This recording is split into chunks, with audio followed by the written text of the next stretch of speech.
ECST. ECST stands for the Exercise Stress Test, the most widely used cardiac heart screening test.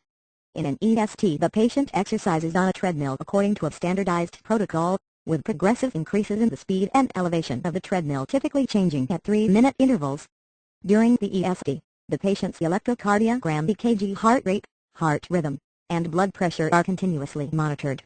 If a coronary arterial blockage results in decreased blood flow to a part of the heart during exercise, certain changes may be observed in the EKG, the electrocardiogram, as well as in the response of the heart rate and blood pressure.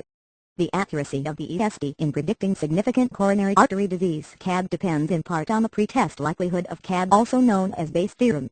In a patient at high risk for CAD, for example, because of advanced age or multiple coronary risk factors, an abnormal ECST is quite accurate, over 90% accurate in predicting the presence of CAD.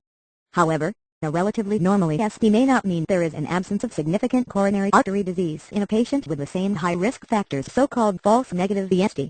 In a patient at low risk for CAD, a normal ECST is quite accurate, over 90% in predicting the absence of significant CAD.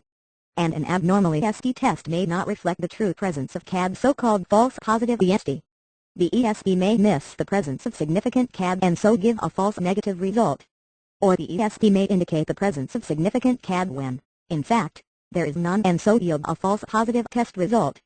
These false negative and false positive results are due to a variety of cardiac circumstances, which may include an abnormal EKG at rest, which may be due to abnormal serum electrolytes, abnormal cardiac electrical conduction, or certain medications, such as digitalis, heart conditions not related to CAD, such as mitral valve prolapse, drooping or hypertrophy, increased size of the heart, or an inadequate increase in the heart rate and/or blood pressure during exercise.